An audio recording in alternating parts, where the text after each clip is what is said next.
Welcome to the Influency Podcast. I'm Hadar, and this is episode number 310. Today, I'm going to share with you an interview I held with Helena Bowen. Helena is a public speaking coach who works with TED speakers, and she will share with you all her secrets on how she helps TED speakers deliver a compelling message in an interesting way. She's going to share with you some stories and mindset tips and even practical tips to improve your speaking skills in general and on video. I had so much fun having this conversation with her, and I hope that you are going to enjoy it too. So let's listen to this interview.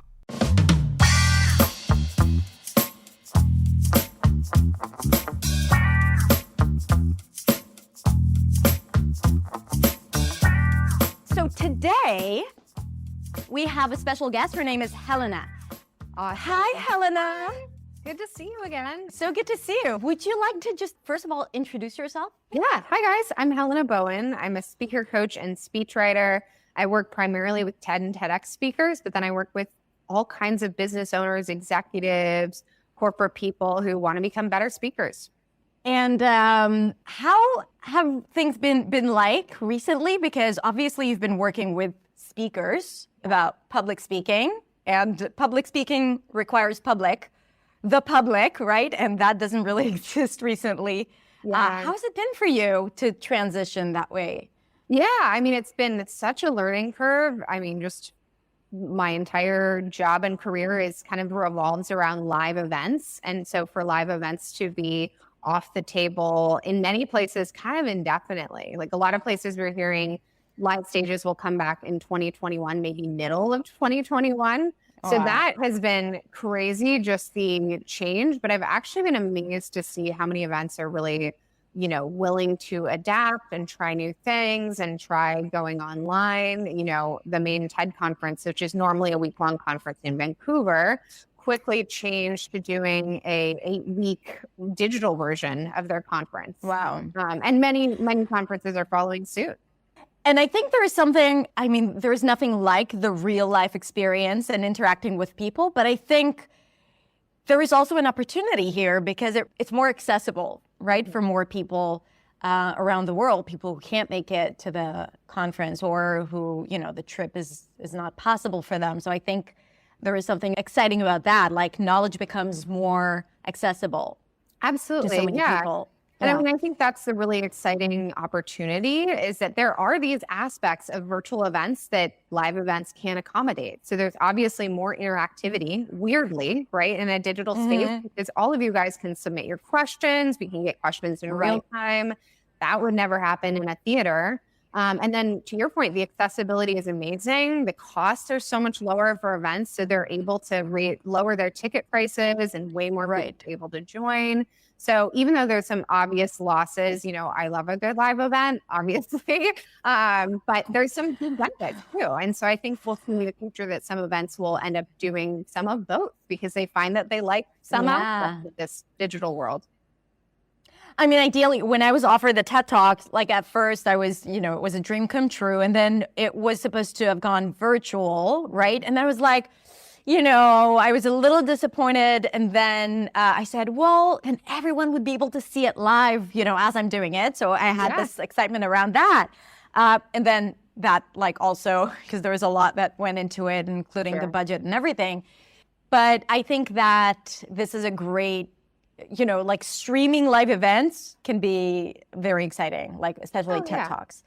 Definitely. And already so much of TED brand revolves around the recorded videos anyway. And, as you mentioned earlier, a lot of people, I'm sure listening to this right now, are using TED Talks as a way to learn and improve their English. And that's, one of the things that I've enjoyed most about the TED brand and actually how I got involved originally. If you guys didn't know this was an opportunity, by the way, I would look into it. But TED has this program called TED Translators. And that's actually how I got started, is working on the English transcription side of TED Translators. Ooh. So you started at just transcribing? Yeah. So basically, TED Translators, interestingly, is a volunteer program with volunteers like you all over the world. And basically, they take the TED Talks that are available online and translate them into their native languages. And so my job, what I was doing as a volunteer originally, was transcribing English language talks into English. So then all of these volunteers around the world could translate them into other languages. And so if you guys have any interest in that, I'm sure all of you here are bilingual, trilingual, quadrilingual. I don't know if that's a word, but that could always be a fun way for you. We can invent it. Yeah. Yeah. So it's like a lot of responsibility to write the English captions or like to transcribe it, because if you mess up, then like the entire world, everyone messes up because everyone bases their, yeah. Totally. So respect. Yeah. Doing that work, have you noticed certain patterns in TED Talks? Yeah, I think in retrospect, I didn't realize this at the time. It was just my way of easily getting involved. And at the time I was working in Hollywood, so it was crazy long hours. My schedule was completely unpredictable. There was no way for me to have a volunteer job in any sort of normal capacity. And so I did this TED Translators volunteer job because I could do it at like 2 a.m. on a Wednesday in my pajamas. And I did this over and over and over and over again. Yeah. For dozens and dozens of talks. And I think in hindsight, that really, really helped me as a coach, because I learned almost intuitively what makes a TED Talk or not by sitting there, like typing it out slowly over and over again, syncing all the and everything. Yeah. I think that as a teacher and as a learner before that, like I was using a lot of TED Talks, and I definitely remember that, you know, some of the patterns or the intonation patterns, right? Like they stuck with me and I kind of use them subconsciously. And this is why I think repetition or like looking into such talks again and again, because they do have a lot of similar patterns, right? Like how they build up the, you know, the main point and how the intonation builds up. So I think that you can really learn a lot. There's so much to learn about how to use the language and phrasing and pauses and all of that. Absolutely. Yeah. I mean, really I think the biggest takeaway that I've learned from TED about clear communication is that the way that you write your talk for TED and TEDx both is very, very simple. And I think a lot of people see TED as this very prestigious, reputable brand. And so they think they talk like senior academics, when really they're using, in general, like 2nd to 4th grade English. They're writing in the most clear, simple way possible. And I personally think that's why TED has become such a global brand, is because all of these people who don't, you know, necessarily speak English or they don't speak XYZ language can so much easier understand that than like many other, you know, academic texts or anything that are written at such a hard level to understand. Right. Yeah. And it's great because sometimes we're really talking about complex ideas, right, that are delivered in 18 minutes or 20 minutes or 15 minutes, right? And with, you know, not basic language, but not fancy language, right? And this is why it's so relatable, not just by non-native speakers, but by everyone. I love that. So, okay, so sometimes when we watch TED Talks, it feels like they have it all figured out, like they're so talented and they have it, right? Like, and it's just, they're gifted. It's these people that do so well. So my question is, having worked with so many TED and TEDx speakers, is it really like that at the beginning, or is there...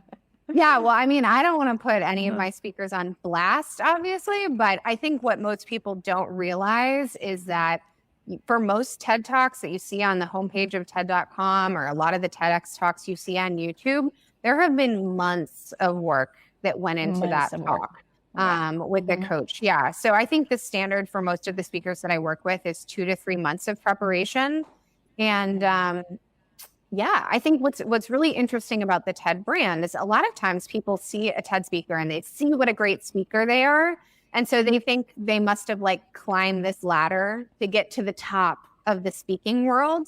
And that's really not how it works at all. A lot of the TED speakers that I work with have very little experience as a public speaker, but they have a really cool idea. So they have a really great idea that they want to talk about. So they get booked to speak based on that idea. And then it's our job to kind of get them up to speed and make sure that they're a really awesome, clear speaker. Even if they have very little experience to begin with.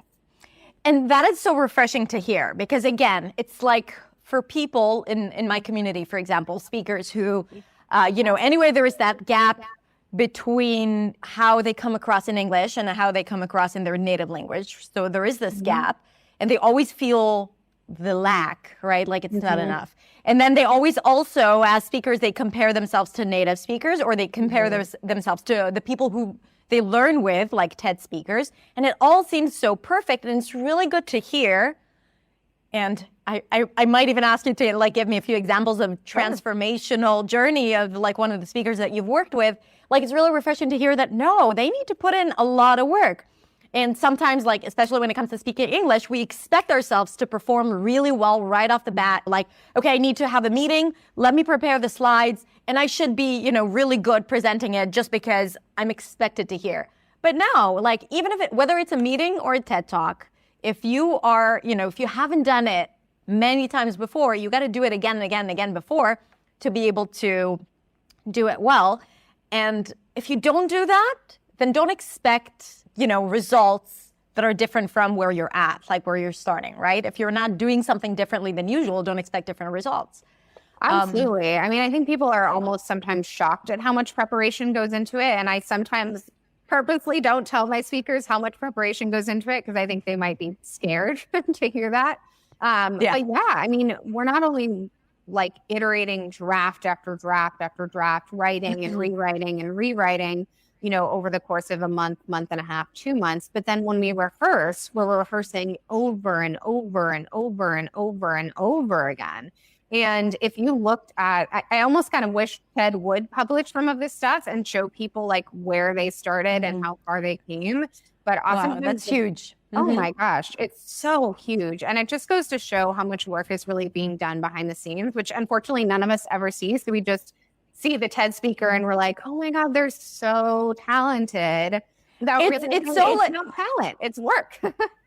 Exactly. Like it's very much like Instagram where you see this ideal, one of the thought leaders or the like Instagrammers, and you look at them and they're like, they all look so beautiful and perfect. And like, they don't know that everything was curated and they were like, sending and it's not what you see. If something is successful, well, maybe it was not the best example because it's not just like external. But when something is successful, like what you see is the result of really like all the work behind the scenes. And I would love that. Like you should definitely promote it. Go to TED and be like, let's document all the processes because it's so good. Yeah. So what is the process like? For example, one of the things that I've learned from you was like, I loved how you layered it, right? Like instead of going to the end result, okay, let's write the script or let's write bullet points. Like you really go step by step by step. Now we're not going to get into that. But what is the process like when you're just starting out with someone who doesn't, like they have an idea, but they don't know how to build it into a course? Now, I'm asking these questions and you guys listening, you might be like, okay, I don't have a TED Talk planned, so this is not for me, right? Yeah. So I want to say that this is like the tips that you're going to share with us is about pretty much anything, right? Yeah. Like if you want to make a video to promote yourself or to talk about, to convince someone, you can use those steps. It doesn't even have to be in public, or if you have a presentation at work. Am I right? Like, absolutely. And I mean, I know a lot of you create videos to practice your English. So anything I talk about here, you can use in those videos as well. But yeah, I mean, really what I try to do when I work with speakers is to break the process down into very manageable little bite-sized chunks. So the process doesn't feel too overwhelming. Because I find that a lot of people are really scared of public speaking. And a lot of that anxiety comes from the fact that they are trying to rush the process or do it all really quickly or feel like they're not prepared.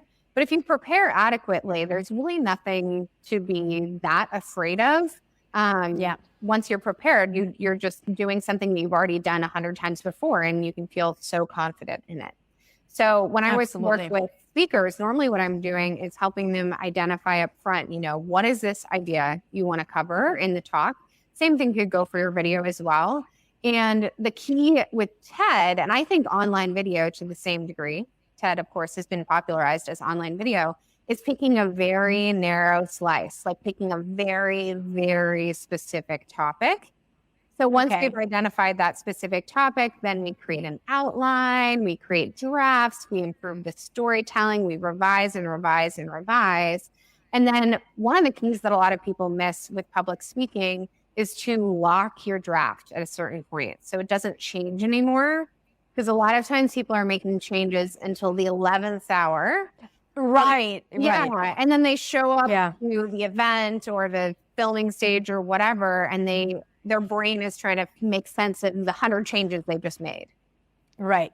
I've worked with, TEDx speakers who are non-native speakers and they had to work on their English. And I've had, or just people who presented, had like big presentations or lectures. And there's so much focus on getting the slides right. Yeah. Or, like the design or the message. And like if they wrote the right, sentence on the slide, like no one reads it anyway. Right. So they focus so much on that rather than just like stand up and speak as much as possible, right? Do it again and again and again. Like if you have figured out the slides, the most important thing is what happens when you're up there speaking. So that's one thing. And the second thing I wanted to say about the draft, which I love.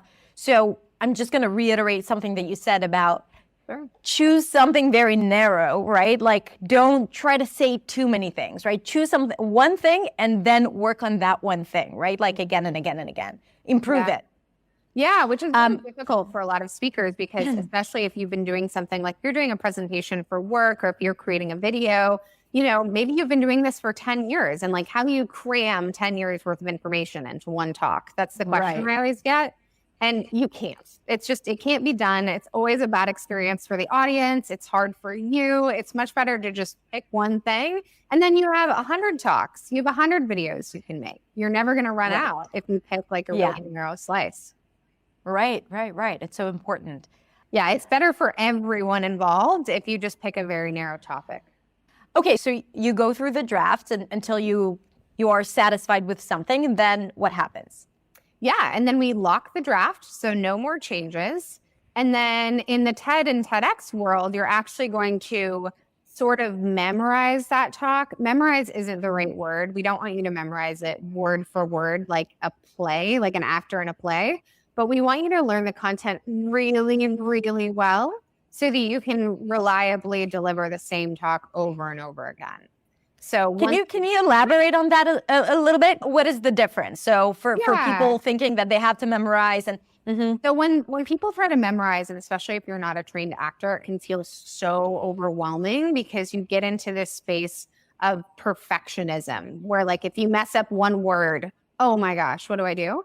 And so rather we're getting you to learn the content. So like an example would be if the sentence in your talk was, today I went to the supermarket and bought a bunch of bananas, you might memorize that sentence, or you could just say like, I went to the grocery store and bought some bananas today. That's effectively the same content. As far as the audience is concerned, that's the exact same. So as long as you remember like, oh, I have this sentence about buying bananas, then you can deliver it off the cuff and you don't have to worry so much about like getting each and every word correct in the exact perfect order, because that's really what tends to overwhelm people. But what would you say, and I can like hear people thinking that, what would you say, because I've had people asking me this before, to students who say, okay, so English is not their native language. Sure. And I'm so about that, like not to memorize it because then you're like so obsessed with getting it right than being in the moment. But what if they say, okay, but if I don't memorize, I might make mistakes because it's not natural for me to improvise without making mistakes. So what would you say about that? Yeah, I mean, I have two answers. So one, you absolutely can memorize if you want to. But the other answer is mistakes aren't that bad, honestly. Like, I think it's really interesting for people if you look at the most watched talks on TED.com. So you can go to TED.com and sort by views. Those speakers are far, far, far from perfect. They make plenty of mistakes. They're very casual and conversational. And so, and really, that's what the audience wants. The audience doesn't relate to a perfect person. None of us do. We just want someone who has a little bit more knowledge than we do in a particular area. So focus way more on the content and being conversational, warm, than you do on being absolutely perfect. And it's also just worth remembering, and I'm sure you've said this before, so I'm probably just repeating what you already say, but as a native English speaker myself, when I hear someone who's doing a TED Talk, and I work with plenty of them all the time, in English, and it's not their first or second or third language, I am just already impressed. Like, I will forgive them any minor mistake because it is so impressive for someone to do a talk not in their native language. Yeah.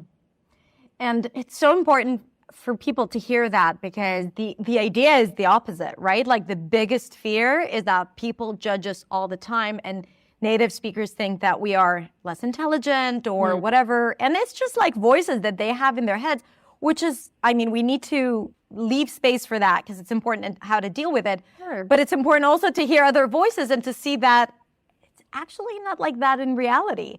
Yeah. You know, and not even with speakers, with people who are speaking in public, and the public could be, you know, the grocery store. Oh yeah. So absolutely. yeah. It's very, very impressive. I'm working with a French speaker right now, and she's always apologizing for like her lack of perfect English. And I'm like, I don't speak a word of French, so I don't know what to say. I'm already Right. so impressed by you. I can't help at all on the French side. You're doing all of the work. You're doing fantastic. Do they ever stop in the middle? Because we see it edited, right? Like, and then we think that they just go from the beginning to end. So yeah, so that's, I think, one of the things I was most surprised by the first time I went to a TED conference was to see that the speaker would sometimes make a mistake, or they'd pause, or they'd need a sip of water, or any of those things, because you don't see it in the final video. you don't see it. You know, No. they trim out any sort of like dead pauses or whatever and make it perfect and optimized for online. And so seeing that and knowing that that happens, I think, is reassuring to people.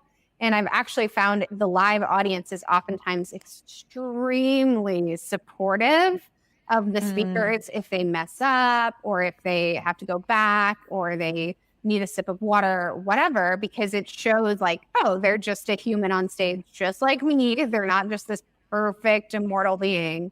So I think it can be really reassuring to see that. Yeah, really, because you don't know that this happens when you watch TED Talks. And so you've been to many live events, right? Like live TED events. Have you ever seen a talk that was just like, it just didn't work? It wasn't. Oh yeah. Yeah. Plenty of times. I mean, but Plenty then of times. again, yeah. Then again, I also have like extremely high standards just because this is my job. So really, I think one of my biggest lessons, and one of the great things, is I get to see audience feedback, which the public doesn't necessarily get to see. And the phrase that we have in English, I don't know if it's in other languages as well, one man's trash is another man's treasure, is so accurate, because you'll see this audience feedback on one speaker who's like, oh my God, that speaker changed my life. Like, life will never be the same. I love them so much. I love everything they said. And then another audience member will say, oh, that was the stupidest talk I've ever listened to. I don't know why you ever put this person on stage. And so to see that variation, it's, you know, in some ways, there have been plenty of talks that I thought were bad that did phenomenally well and people loved them. And then there were plenty of talks that I thought were fantastic that the public didn't really like. So interesting. Yeah.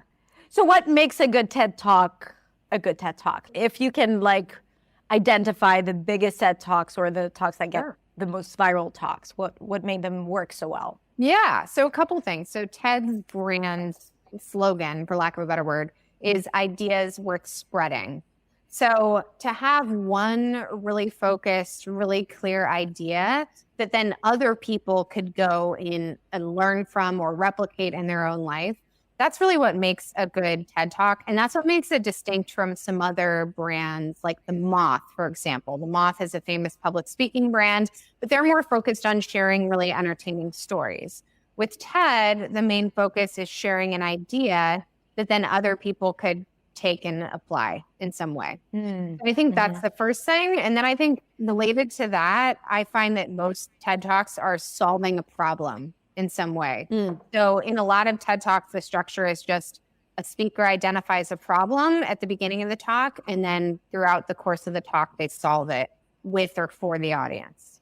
So I think, and in that way, it makes it so practical and so useful for people, because it's either challenging ideas that they had that might not be true and kind of giving them a new way to look at things, or it's helping them overcome something that they've dealt with in life or work that's hindered them in some way.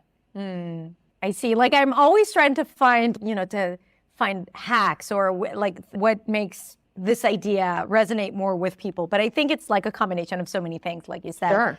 Yeah, a lot of them too are also myth busting. Like, so they're challenging an idea that most people have. So the most famous TED Talk of all time, Ken Robinson's Do Schools Kill Creativity? That talk has many tens of millions of views. And it's really because he kind of challenges the entire status quo of education, at least in the Western world. And, another really famous one, Brene Brown, talking about vulnerability. Most people, before they saw that talk, thought vulnerability was a bad thing.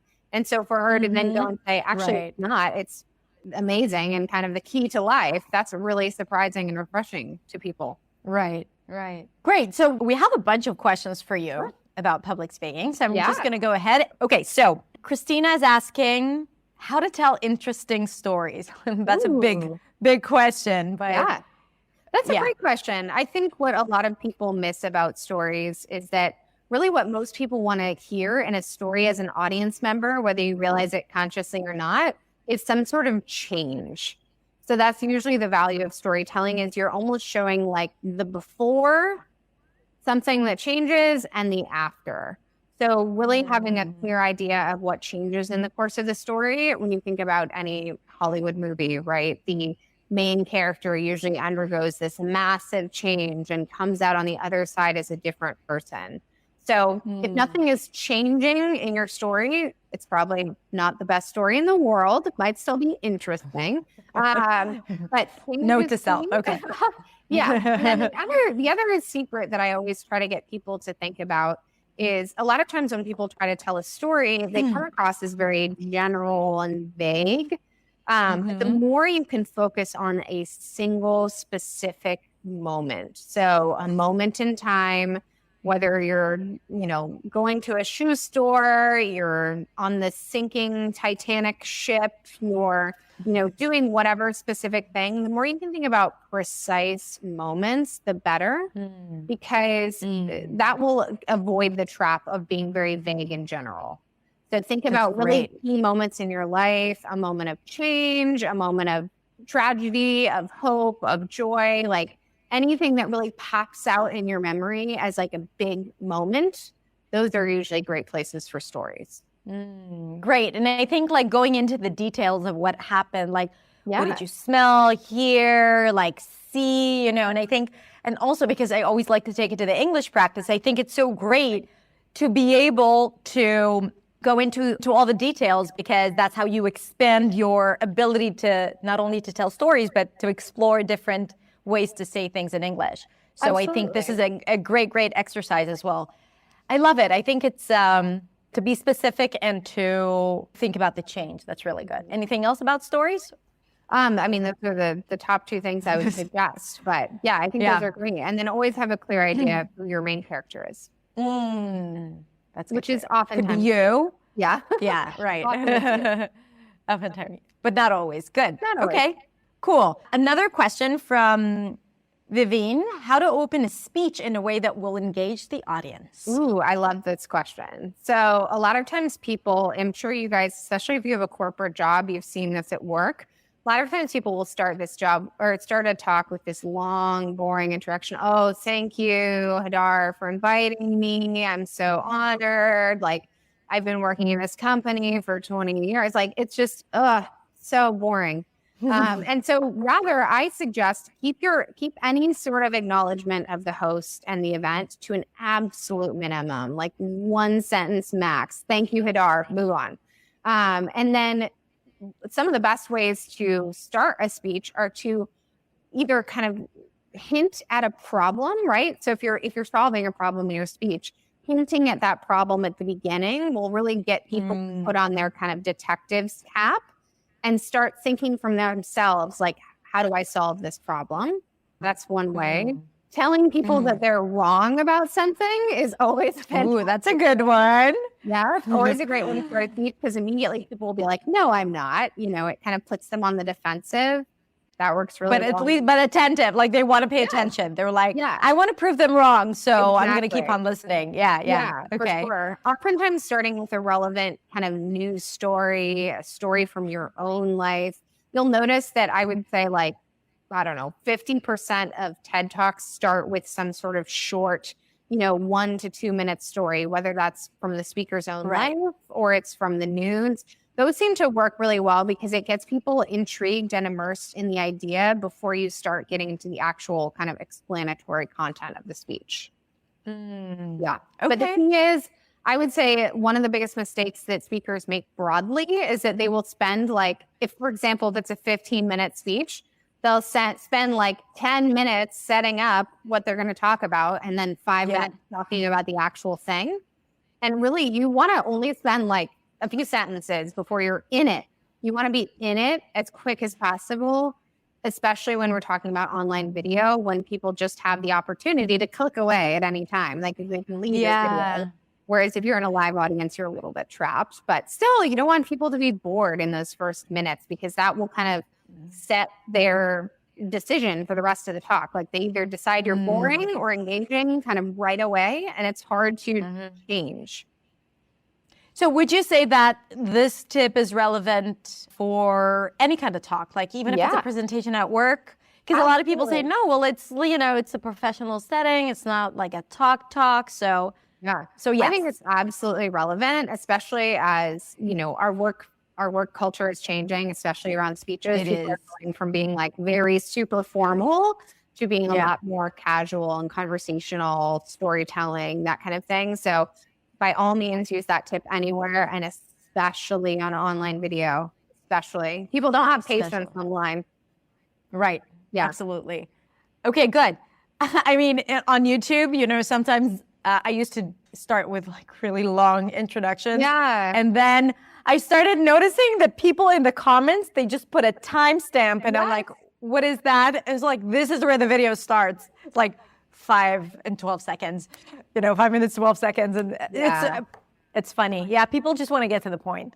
Totally. Yeah. And I think that's actually been really interesting for me to see about TikTok, just because TikTok has become such a super viral platform, is you only have a minute. So like you really are forced to get to the point. And I think people can take that lesson and apply it to other platforms as well. And they'll be more successful on a YouTube or a Facebook or Instagram, whatever. Such a good way to practice. Okay, so you guys open a TikTok account and start doing 1-minute videos. Yeah. To practice speaking, but saying something substantial in 1 minute. I think like being concise, it's a skill. You got to practice it. Yeah. Sure. Oh, I love it. I follow so many English language learners on TikTok who are learning their language. So. Oh, really? Yeah. There's a lot of them out there. There might be some on this call. I don't know. Okay. If you have a TikTok and you're practicing your English there, let us know. Okay. Another question. Evie is asking best tips to create and maintain engagement with the audience. Yeah, great question. So a lot of times people default to kind of these tactics that you'd almost see at like a Tony Robbins sort of thing, where it's like, raise your hand if, say yes if. Say aye, yeah. Exactly. And that's, you can do that. I actually don't think that's as practical and useful as people think it is. To me, the best way to write an engaging talk is just to really have a clear problem up front, or a clear kind of reason for people to listen to. I know a lot of YouTubers do that. They'll immediately go into, this is what you're going to learn. If you stick around to the end, you'll get whatever. You don't have to be that explicit in a speech necessarily, but to really make it clear very quickly and upfront, either explicitly or implicitly, why people should listen all the way to the end, create some sort of problem or puzzle or mystery for them to chew on while they're listening to you. And then they'll listen all the way because they want to hear the answer. We just have this human instinct for puzzles and mysteries that we have to find out what happens. So if you can create that puzzle, that mystery, that problem very quickly up front, people will usually stick around all the way to the end because they have to find out what happens. Right. There's like a mental engagement rather than like a physical actual engagement, but it keeps them, For sure. Nice. Yeah. I think the physical engagements don't work that well, mainly because when you think about it for yourself, like I could say, raise your hand if you're listening to the live English show, and you'd raise your hand, but there's like, kind of who cares? You know what I mean? It doesn't change my experience of the show at all. And also, it's like whenever they do that, they don't really like. It's not like they look and say, "You tell me why not?" Like, right? Like they don't really. They just continue. So it's just so no one actually wants to participate in that anymore. Yeah, absolutely. So I think it's like, always better to do, to your point, do the kind of mental, thought-based engagements rather than the kind of physical or more gimmicky stuff. Cool. Yeah. Very good. Okay, so I have another question. How to conclude a talk? Ooh, love that question as well. These are all, you guys have good questions. What a treat. Very good question. So with conclusions, if you have just spent the whole time solving a problem for the audience, you've given them a solution. You know, it might not be the end all be all solution, but you've given them a solution. Oftentimes the best way to conclude your talk is to kind of paint a picture of what life will be like when that solution is implemented. So if you're giving them a really great hack for language learning, you know, your conclusion might be like what your life will be like once you've implemented that hack, how much easier it will be to speak English or whatever that might be, because then that really gives your audience an incentive to actually implement it, because they're like, oh my gosh, I want that. I want that vision of the future. So you actually take them to a different place, like something, does it have to be more personal, like to meet them where they're at, like take whatever they've learned and then... It depends. It could be either. It could be either. A lot of times, like if you're talking about something that's more like business related and corporate and institutional, a lot of times it will just show how, you know, the business or society or whatever would change as a result of that, you know, tool that was implemented. But if it's personal, then absolutely go the personal route of, you know, what would happen if they implemented this change. So, for example, I worked with a speaker last year who was talking about mass shootings in America. And so he gave his solution to that.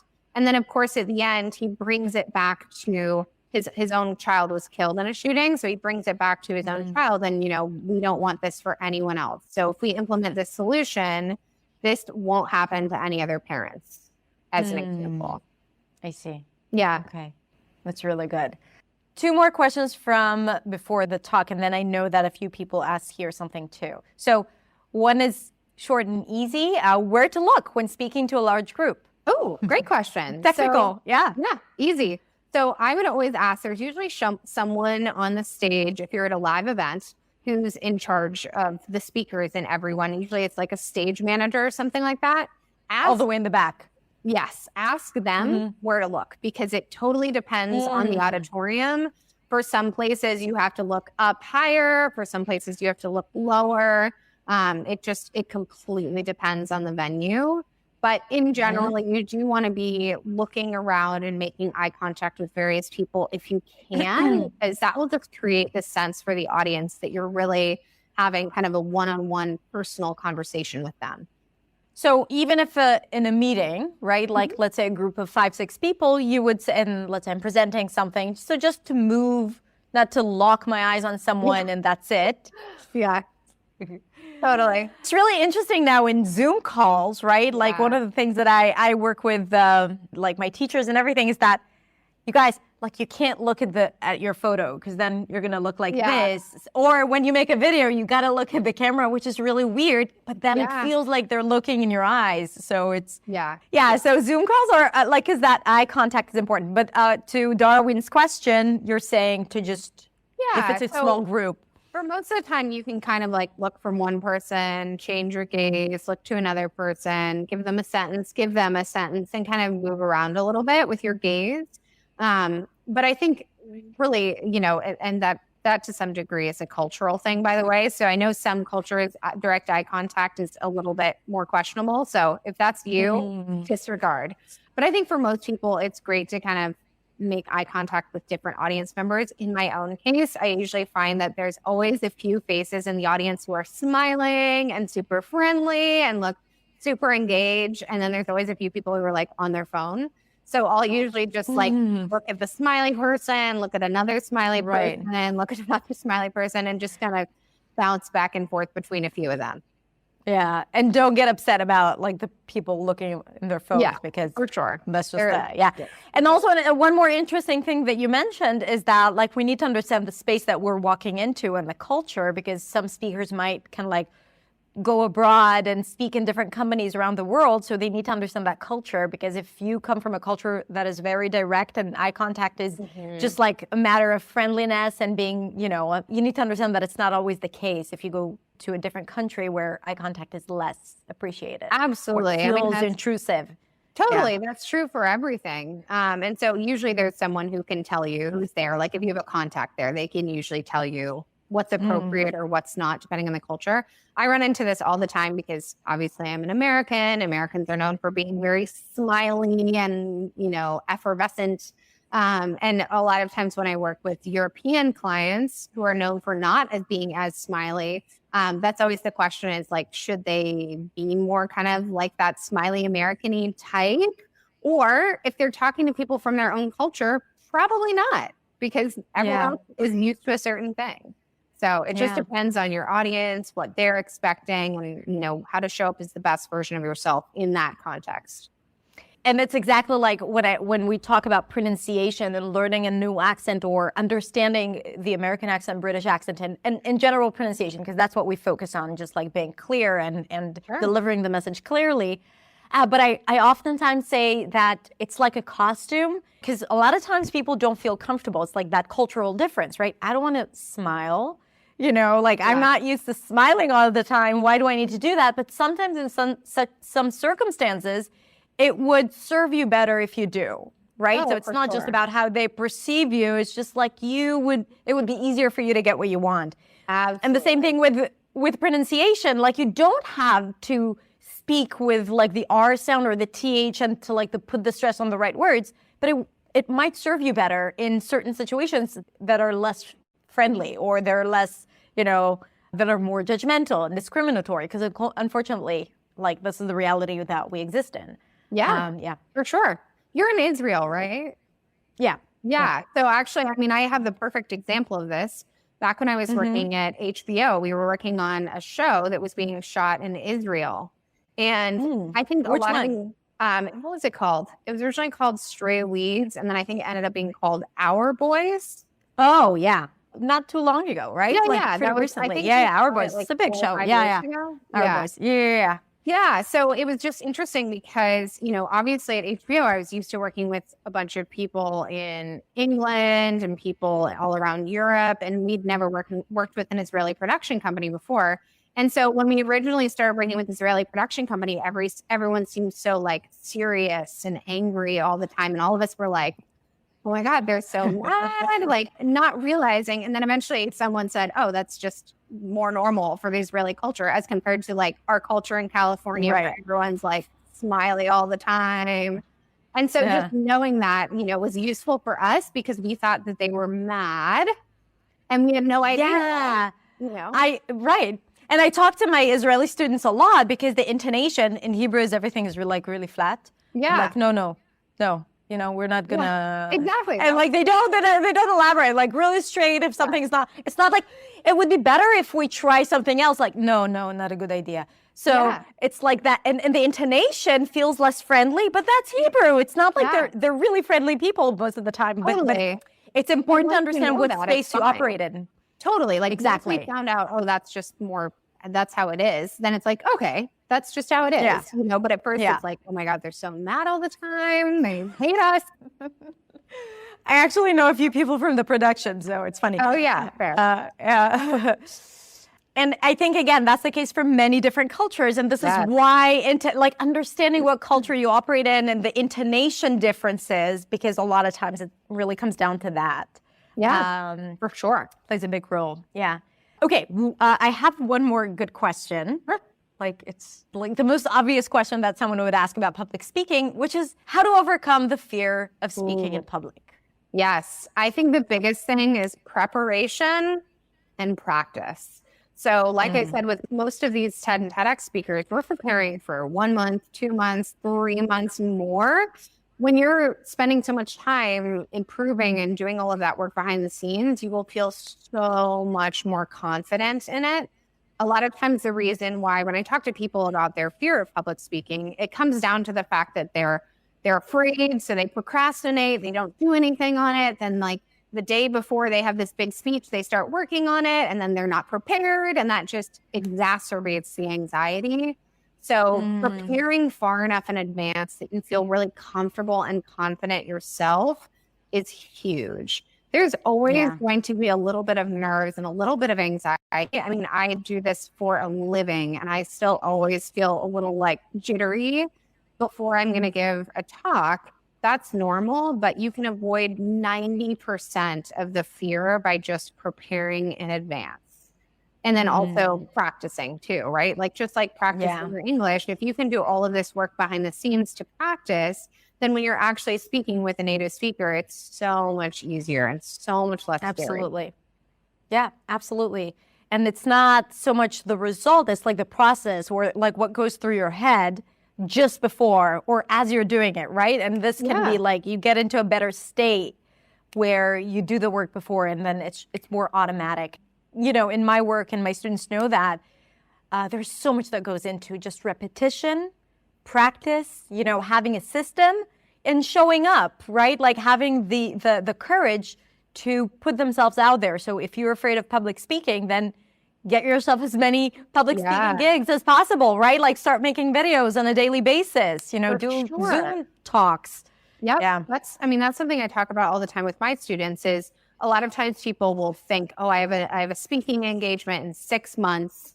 And then they think they're going to prepare for it and they have nothing else speaking wise. So the more you can be doing a video here and a Zoom there and whatever, all of those things that you do behind the scenes, even if you're just, you know, going on IG live and like 2 people are watching you, it's still really, really good practice. And it will make that final speech, if you're doing an important speech or an important presentation, it will make it so much better that you've done the work of like getting on camera, getting on live, doing a Zoom, what have you. Okay, so this is such a good tip. I hope you guys are listening to go live as a form of practice, because it's one thing to speak to yourself at home, which is good. Like, I'm not saying that it's really good. It's better than thinking about it, right? Sure. So that's like the next level. And then maybe recording yourself or making a video, that would be like a higher level. But then going live is like the closest experience or practice of, you know, just like speaking in public or speaking live with real people. Yeah, so absolutely. It's a great tip. Yeah, it was yours. So good job. Perfect tip. Like I would even tell people just start a new Instagram account and just go live, you know, like collect a few followers that you don't even know and then go live. I love it. Always delete this stuff. And on a lot of platforms, like it disappears in 24 hours anyway. So there is no risk really in practicing. Yeah. Okay. So we promised a few video tips at the end. And by the way, you guys, if you go to Helena's Instagram account, there are a bunch of videos telling you all these nice, juicy secrets. It's right here, Helena speaking. So I think it would be a great way to learn more and just to apply it. But if we're already here, then give us a few tips on how to do well on video. Great. Well, I'm sure most of you are already making videos, but my first tip, if you're not, or if you're hesitating, this is maybe your first time you're watching this show, do not worry about the equipment. A lot of times people get so hung up on like what camera, what lighting, what audio, whatever. And obviously I spent most of my career thus far working on major Hollywood productions where that's like a huge deal. But if you're just practicing, the equipment does not matter at all, as long as we can hear you and see you. Like just start with your phone, get going like right away.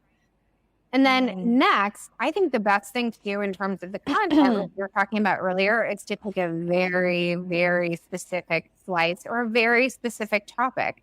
So rather than talking about everything you know about animals, for example, if you just focused on just talking about like why cats are the best pet that you can have, that's going to be such a better video than just talking about animals or cats or something broadly. So pick a very narrow slice, a very narrow idea. Oftentimes that's like an opinion that you can express in a sentence, like cats are the best pet. Here's, my top tip for creating a video. Here's why you should go to this new restaurant in Tel Aviv, whatever. Pick that narrow slice and then just do the smallest bit of preparation before you go on video. I find that adds, that reduces the stress dramatically. So, when I'm writing a TED or TEDx talk, I write the whole thing out head to tail. And I don't recommend that for online video in most cases. Instead, I just suggest you jot down a few bullet points and organize your thoughts a little bit. So you'll feel a lot more comfortable on video. And then when you actually start recording, you'll feel better about it. That's great. Yeah, I'm also a fan of writing bullet points and not a script. And even though English is not your native language and you feel like you want to get it right, so it doesn't matter. What we're trying to practice anyway is being able to translate our thoughts into words, right? Or transform our thoughts into words. And if you prepare it in advance, then, the spontaneity, you lose the spontaneity, which is what we want when we actually speak to people. So so writing bullet points. And would you recommend saying the whole thing a few times before, or just go ahead and shoot it, start depends shooting? on you. I usually will kind of think through the main points that I want. And then if I have them in bullet points, I'm obviously delivering a talk in my native language, but I can usually say it off the cuff. I think it doesn't help to try it in advance, but you can always record that. So just record your practice, try to just get all the way through it. Because a lot of times people make the mistake of they make one mistake and they stop and they go back to the beginning. Try to force yourself to get all the way through. That's really good. You're not doing videos or practicing a talk, because that will force you to kind of figure it out and get through it. Yeah, get past that obstacle. Yeah. Otherwise you might get stuck again. Every time you get to it, right? I feel that when I make videos, sometimes it's a new idea that I haven't prepared before. So I usually just start speaking in front of the camera.